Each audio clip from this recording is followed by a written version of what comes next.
Hello everybody, and welcome to another episode of Modded Minecraft. This is Dino. Thanks for joining me. In the previous episode, we were kind of going over our auto crafting configurations and some changes that I had made to our ME system. Then we added some additional power to our power storage system here. And, oh, that's kind of interesting. I wonder. That's better. And yeah, and kind of did stuff like that. So I think that was about it. And then, so what I'd like to do in this episode is kind of go over some additional changes that I've made since the previous episode. You'll notice over here I moved our sag mill, I believe. No, our alloy smelter. I moved our alloy smelter that was over there to over here on our machine wall. And I also made a whole bunch of changes back here. Look at this. Guess I can get rid of this now. So yeah, so I went ahead and moved the sag mill. I knew I did something with the sag mill. The sag mill, I think, was in the basement over there, and I went ahead and moved it over here. And then I hooked it up for auto crafting as well. So, but I also needed to add a second controller. So you'll see down there, I added a second controller because I needed some additional channels. Because I think I have room on this one, but I think this one's at capacity, and I kind of forget how to count the channels. I believe if you use smart cables, it'll actually indicate how many channels are on here. So I should probably put a smart cable on this network segment. And then that way we'll know how many channels are in use, because we only get 7 per side of our controller. And I think each side is considered a network. But anyway, I can't add any more to this one because then it basically shuts our system down. So what I did was I just put another controller down there, and I ran this green line over here to this area, hooked our sag mill up, and then I can tap off of it for, I think for 6 more, but again, I'll have to maybe put a smart cable on here to tell me how many channels are in use. It's very possible that each one of these interfaces might count as a channel. So in this case, this might actually be 2 channels. And since we can only have 7, that probably means what? I can have 2 more machines before I fill it up. And then I'd have to run another cable from another side of the controller. And then I changed this cable to blue again so that they don't interconnect here. So that's the reason for that. And let's see.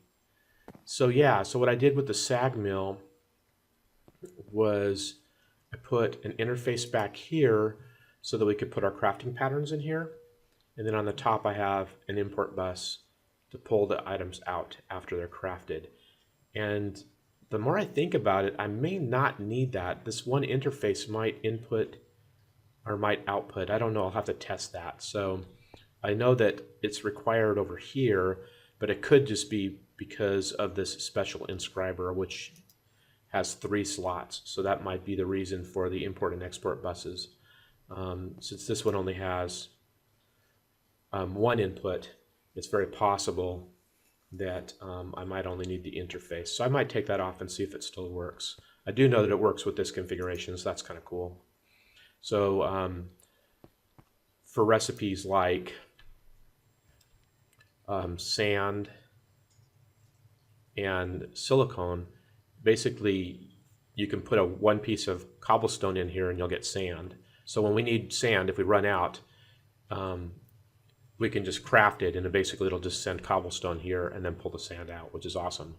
And then silicon is also from sand, and it's so if we run out of silicon, then it'll get crafted this way. And I think the cool thing is that for like the inscriber, which can craft silicon presses or silicon circuits, pardon me, if I run out of silicon for that process, it can actually craft using our SAG mill silicon that it may need.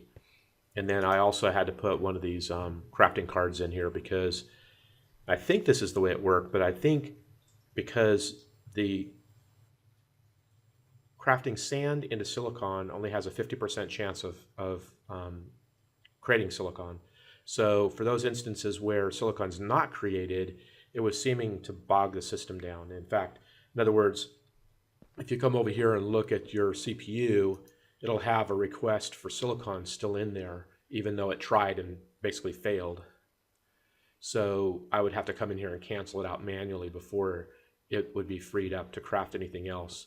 But I think with the crafting card in here, since I tried to craft silicon and it didn't create it, it'll basically just try again.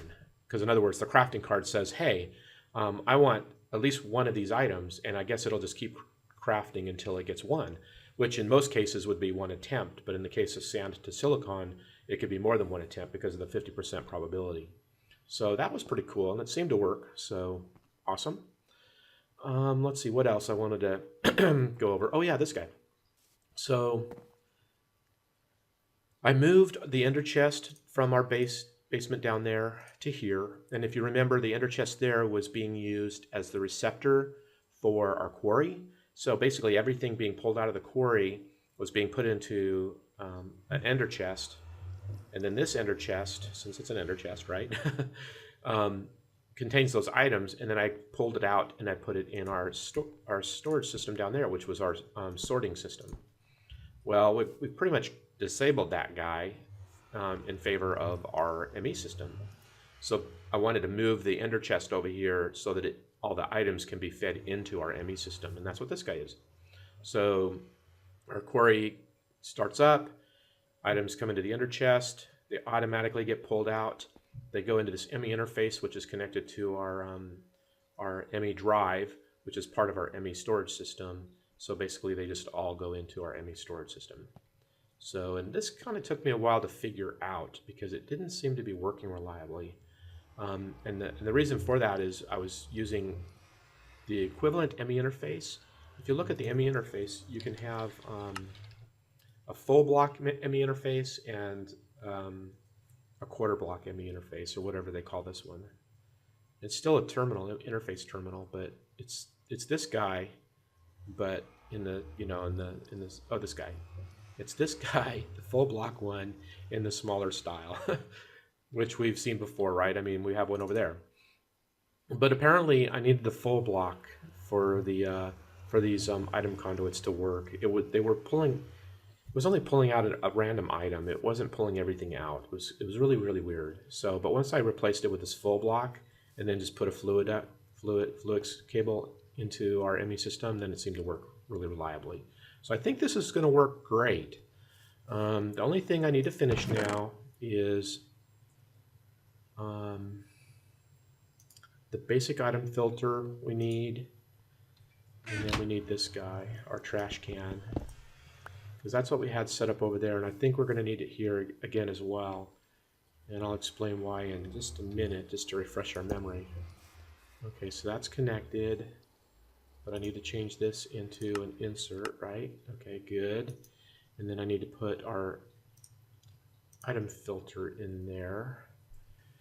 And it's already configured. Sweet, it remembers. That's a really nice feature. Okay, so basically all marble cobblestone, limestone, dirt, regular cobblestone, and basalt cobblestone. And I wonder if I can put more than one in here.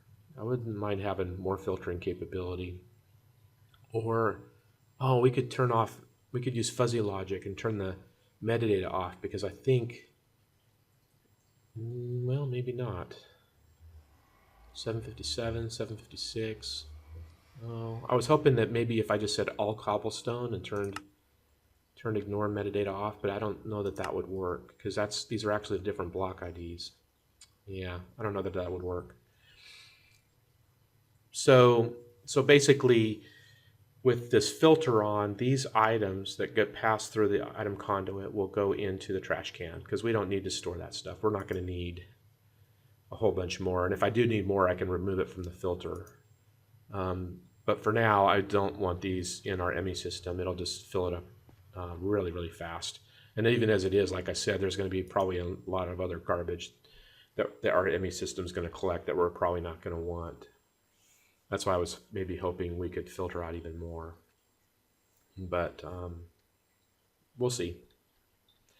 So that's this guy, and I already moved our quarry from our mining dimension to a new location. So all I need to do is fire it up, and in a moment we'll go and check and make sure it's configured, it's ready to go. I believe I set it up and it's ready to go. All I need to do is turn the power on.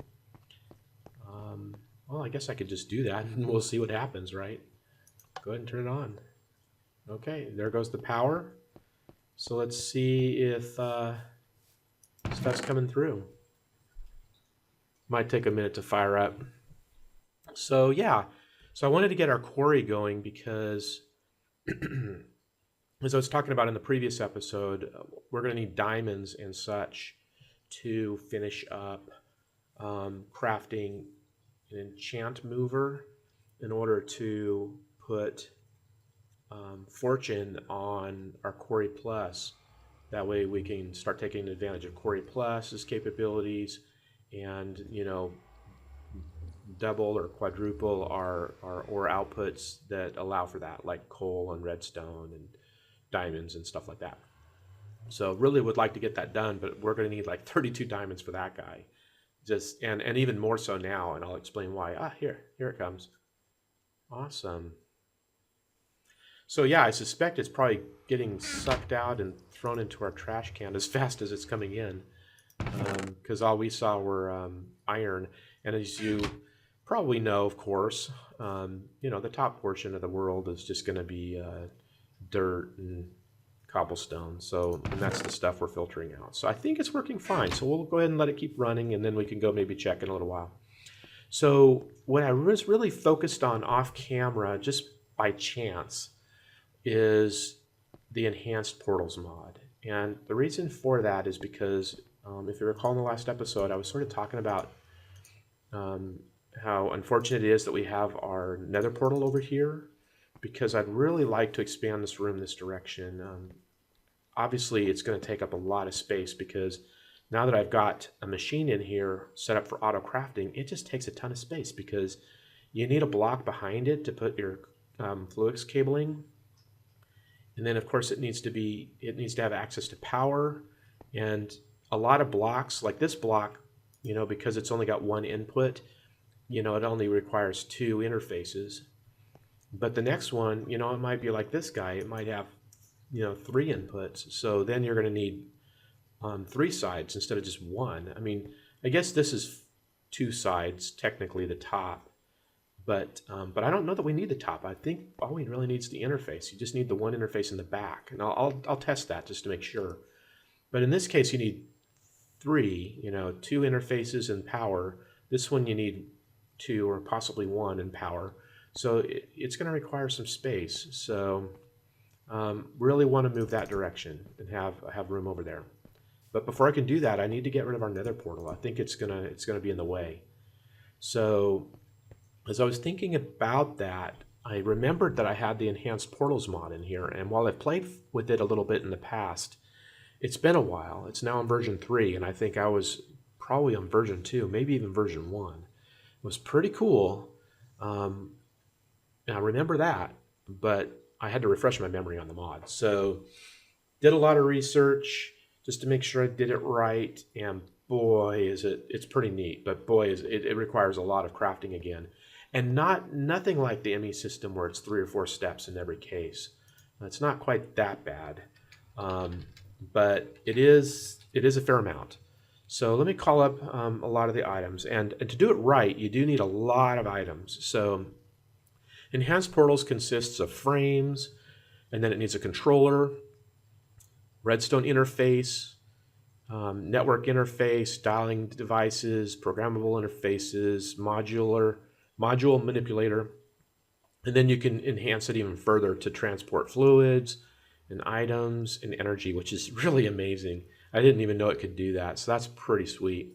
And then you need these dimensional bridge stabilizers. And then you need some ancillary items as well, a wrench, nano brush, and glasses. I didn't do the nano brush. We might want to do that. But I did the glasses, wrench and the glasses for sure. And then you need location cards. And then there's some upgrades and other things you can do here. So it's really involved, not too badly, but there's a lot to know.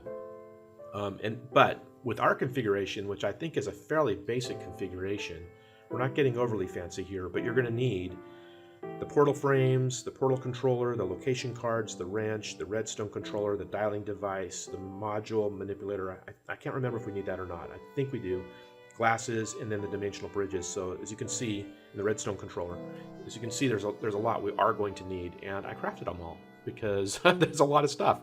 Not too bad. The steps aren't really bad. So like, for example, the portal frame is just stone and quartz block and iron, so that's not too bad, and you get 4. We need 8 per portal, I believe. The portal controller you do need as well. Again, you need a portal frame, so you need a lot of portal frames, and then a diamond. Redstone is redstone, another portal frame. Ender pearl and portal frame for the network interface, which you need either the network interface or the dialing device, and I opted for the dialing device, and I'll talk about that more in a moment. But the dialing device, as you can see, needs a network interface anyway, so you still have to craft it. And then another diamond. So there's it required a bunch of diamonds, because I need 2 of these, since we have 2 portals, right? The portal that you step into and the portal on the other end, right? So you need 2 portals at a minimum. So I spent some diamonds to do this process. So, and then and then you need. What else did I need? I don't remember if I need this one or not. But it's diamonds and emeralds. I think I did do this one. I think I did. So there's some more diamonds and emeralds. Those are really... I have less emeralds than I have diamonds, so that should be even more of a concern. But I know that I can trade for those. So, and then you need these dimensional bridge stabilizers, and we needed 18 of those, and as you can see they required diamonds, but you get 6, so I need to do 3 sets of these. So that's 3 diamonds, 12 ender pearls, and then more of these and then blocks of iron in this case. So yeah, a lot of stuff. And what I've got over here, set up over here, is where we're going to place our first portal. So we're going to put a portal right here, and this is the dimensional bridge stabilizer. And you need 18 of these blocks, and then once you've placed down your 18, then you use your wrench and you right click on it, and then it becomes enabled. And this is what it looks like. So this is our dimensional bridge stabilizer, and it's what controls your active portals and the mode and so on and so forth. And this is the slot where you put your location cards. So yeah. So this I already did, and then I ran power to it. You can see the power cable down there, and it's coming over here to our vibrant capacitor bank. So pretty cool. This is all set up. Let's go ahead and hide it. I basically wanted to show it to you real quick before I hit it. And then over here,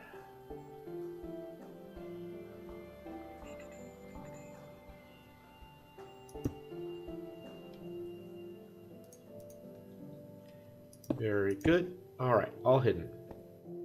So yeah, so this is where we're going to go ahead and place our first portal, and then the other end of it will be in the Nether. And then that way we can replace the Nether portal over here. So let's go ahead and do that. See if I can remember how to do it. So, oh boy, I don't think I'm going to have enough portal frames. I really don't. Well, let's see how many I use here. So I think 3 there. 1, 2, 3, 1, 2. Yeah, so, okay, and then the portal controller goes here.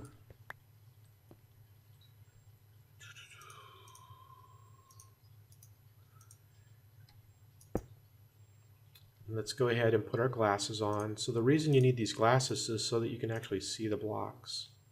There you go, voila, see? But without those glasses on, they all look alike. They all look white like this. But with the glasses on, you can see that that's the portal controller. It's not really required, because I did notice that without the glasses, if you hover over it, it still tells you it's the portal controller. See? But I think supposedly you're recommended or you're encouraged to do this, so there must be a reason for it. But anyway, just thought I'd point that out. So, and then let's see, then I need, what else did I need? We need the redstone interface. You need the dialing device. Yeah, so let's go ahead and put our dialing device down there. And then let's go ahead and put our redstone interface here.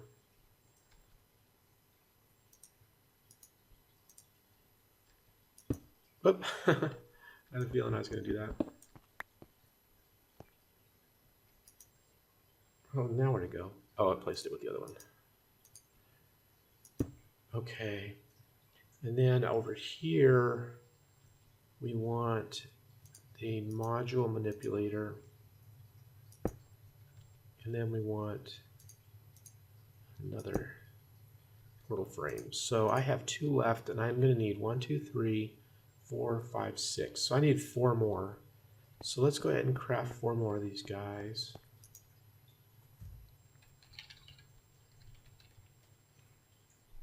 And let's see if we have the materials for it. We don't have the materials for it. So we need this quartz. Is that right? No, that's not right. It's this way.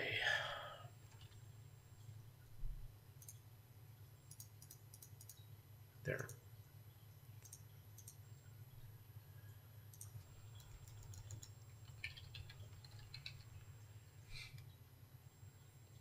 Come on, draw.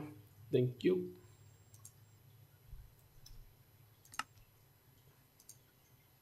Awesome. And that's all we need now, right? 6.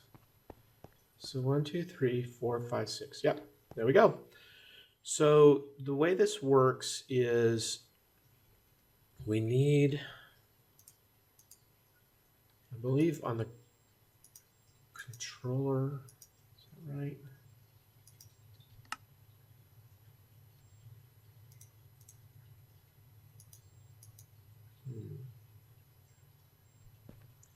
Can't quite remember. I think that's right. I think we need our location card now. So its location is set. We need 2 of them. And you get 16 when you craft them, so you get plenty of these right out of the gate. But we need that in order to set the location of our controller to the portal. So you can see success portal initialized. So voila, there we go. And then I believe, oh yeah, I should craft or grab some levers. We need 2 of these guys. And that's what the redstone controller is for. So now you can turn on and off your portal. So that's pretty awesome. And that's right. That's why I wanted the module manipulator. Let's see what happens if we click on it. Yeah, there we go. Because then you can put these portal modules in here, and one of them actually allows you to silence the portal. So imagine having another portal in here that's not making that whoop, that awful nether portal sound, which it doesn't, I mean, it's a cool sound. I really like the sound effects in the game, but it'll drive you crazy after a while, right? I mean, it drives me crazy. Let's just put it that way. So there we go. That's our portal. And now what we need to do is we need to go to the Nether real quick and do this same thing over there. And hope that it works, because like I said, it's been a while. I think it should work. I think it should, so we'll find out. So let's head over there and find out. Oh, and I put these really cool dark pressure plates here so that I didn't have to open the door. It automatically does it, and they're silenced so you don't get that clicky sound, which is pretty awesome. And you can make them invisible, but I left them visible so that I could remember to tell you about them. Pretty cool. So head over here. I went ahead and got rid of the lava because we don't need it anymore. And I think I can move this one no problem. This is the one I want to get rid of, right? So let's go in here. And go ahead and create our portal. So let's just go ahead and create it right here. This is as good a spot as any. I like this location. Go ahead and clean up a little bit. By the way, mushrooms.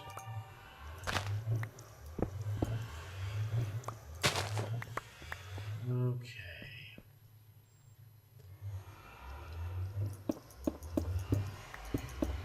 There. Looks for me. And wrong one. There we go. So let's see. We need our base. Then what did we do? We did the. Oh, where did I put? Oh, that's right. I put the dialing device down there, I believe. And then redstone was on top of it. And then the portal controller was down here. And then that. Why aren't you? Huh? Oh, that's kind of weird.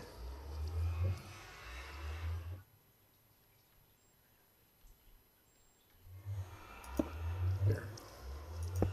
And then the modular manipulator. All right, very good.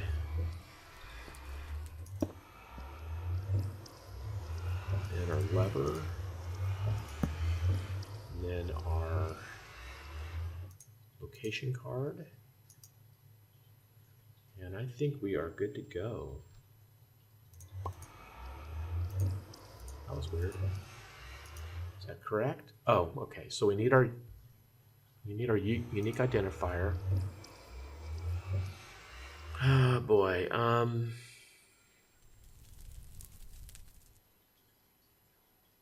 So we'll go ahead and make it emerald.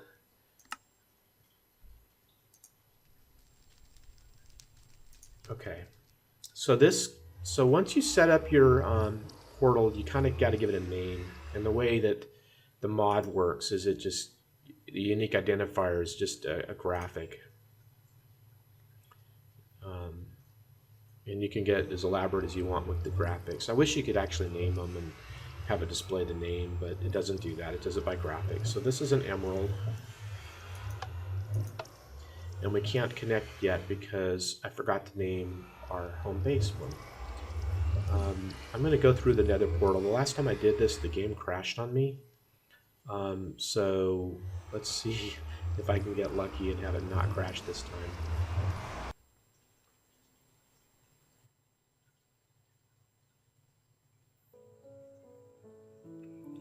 So yeah, sorry about that. As I just said, it does tend to crash sometimes when I come out of the Nether, and sure enough, it did. So I'm back. But yeah, that's really a weird thing. It doesn't happen all the time, but it's happening enough to where it's really annoying. And it doesn't seem to happen when I return from the mining dimension. But when I return from the Nether, it seems to be happening more and more. So kind of troublesome, I should say.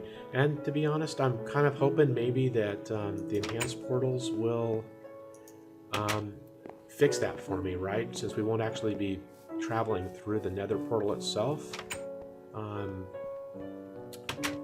maybe that won't happen then. Maybe it won't crash. So I guess we'll try it and find out. So I figured we'd go ahead and make our home base be the diamond, and then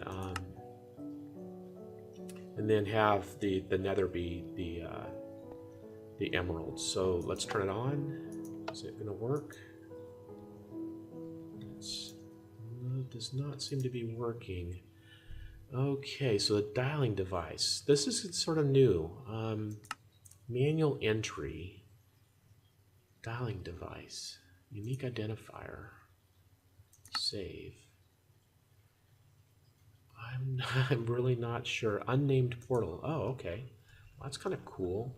So we'll call this Nether portal. Nether portal. Yeah. And what is this stuff? I have no idea. No idea. Not sure. I'll have to look into that. So we've got the unique identifier, and we've got the nether portal saved. And then let's create another one for the diamond. And save, and give it a name, and we'll call this home base. And save. Okay, so we've got these two. So now what happens? Interesting. So if I click on nether, is that on? That's not even on. That is so interesting.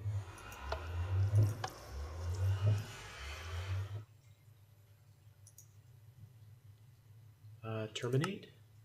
Oh. So with the dialing device, you don't even need the redstone signal because you have to dial it. Nether portal. Just click it. Well, let's go through and see what happens. This is all new to me. Downloading terrain. And we're in.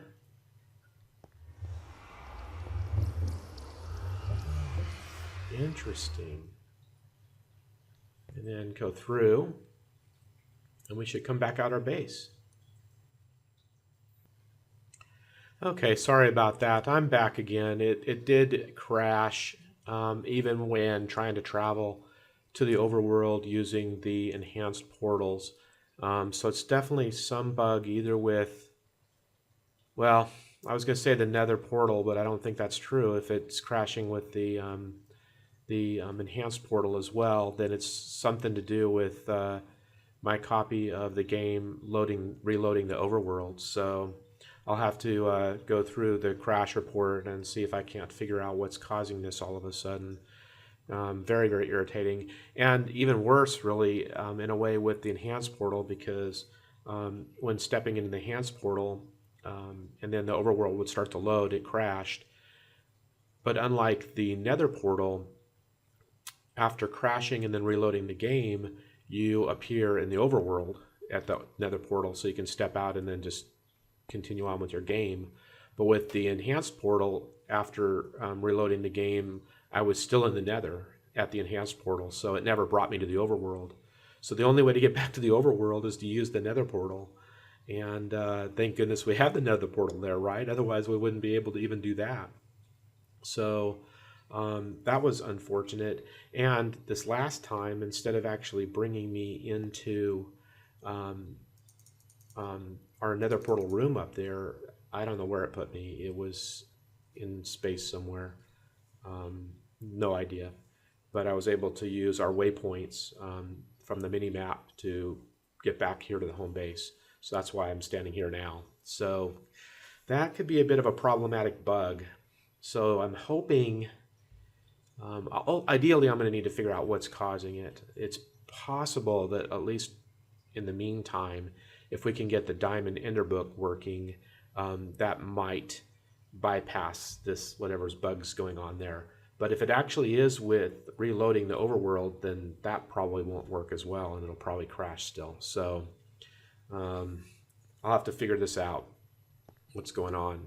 But clearly getting to and from the nether right now is a bit of a challenge. And then this seems to be all configured and working though. I mean, this is the way it does work. We don't need this guy anymore, to be honest, since we're using the dialer here. And I do not have the glasses on any longer, so this particular block you can always see. And also you don't need the wrench. So that's how it works. You have your portal created. Using the dialing device, you can then configure which portals you want to go to. So all you do is do manual entry, specify its ID, give it a name, and you're good to go. And then you just dial it. So once it's in your stored identifiers, you can just click on it and it'll auto turn on. So Nether portal, see, kicks on. Sweet. When you're done with it, you just terminate it. Done. Pretty cool. And of course, it makes that Nether portal sound. And once I get the upgrade here, we can go into this module manipulator and put the silencer in there, and then that sound will go away, which is pretty nice. So that's how that works, and they're not really that expensive, a couple diamonds maybe. Once you've got one configured, you know, it might require 2 diamonds to create one of these.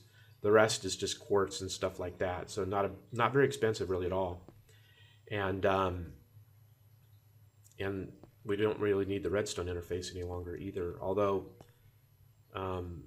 yeah, we probably won't, because with the dialing device you could just do it this way. And the neat thing about the dialing device is that you can have a number of portals, and you create one-way networks wherever you want to go.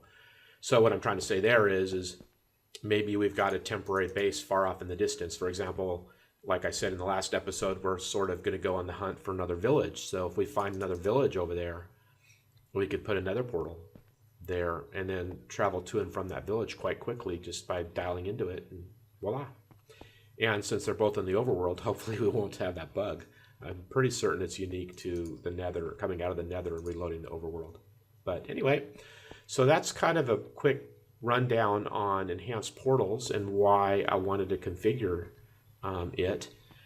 I'm gonna hold off a little bit on destroying that Nether portal though until I have a little time to look into that bug, because right now, coming back from the Nether using the enhanced portal does not bring me to the overworld even after the crash. I'm still in the Nether.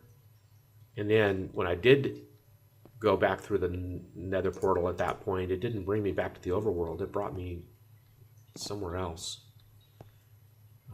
Some cyberspace somewhere. I was just looking off in the distance at the sun rising, which is probably in a location below bedrock or something, so I'm surprised I didn't fall and die or something. Anyway, I'll look into that bug and let you know what I find. How's everything going over here? Yep, it's charging up pretty nicely, which sort of makes sense. We're not really using much energy. The only energy we're using is just to keep this guy up. And that's not very much when you're not actually doing things. Once we start auto-crafting, then it sucks the juice big time. But how's our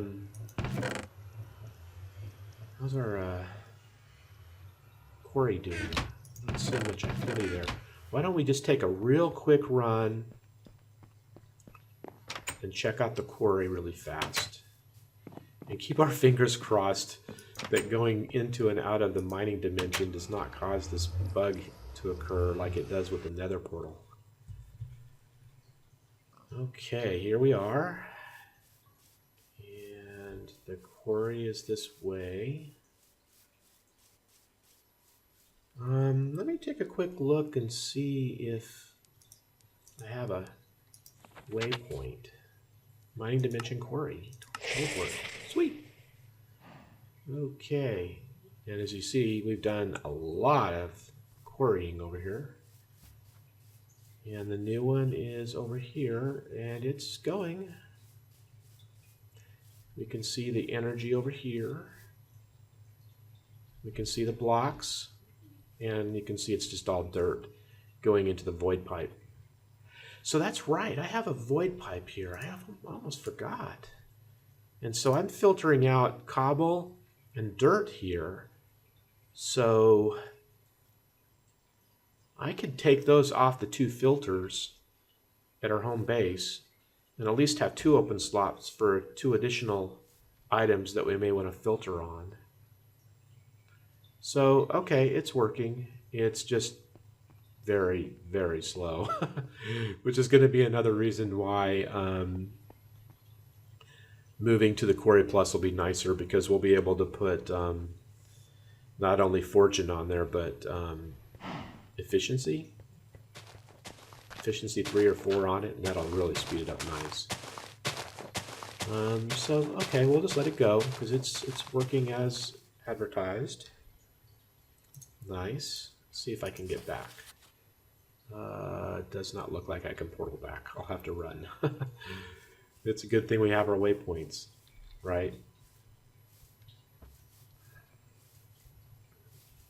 So yeah, that'll probably conclude this episode then. I think that pretty much covers real quickly what I wanted to cover. And again, really sorry about the hassles with the crashes. But I think the enhanced portals is really a neat mod. And again, it's got some other cool capabilities and the ability to dial into any portal. They're not super expensive, so you can actually set up portals at different locations throughout your world. And then with the dialer, just dial to wherever you want to go, and voila, you're there. So that's pretty awesome. And we'll definitely need to work on getting yeah, see, this did not crash. So coming back from the mining portal is fine. So why does reloading the overworld from that mod and then the vanilla nether portal keeps crashing? I just don't understand. It's so frustrating. Anyway, it is what it is. We'll figure it out. So yeah, so that's pretty cool. That's pretty cool functionality to travel around without relying on our Ender book. And the Ender book's fine, but sometimes you just want to have a regular network accessible to you, just that just spans your bases and stuff like that. And so I think this is kind of a cool way to do it.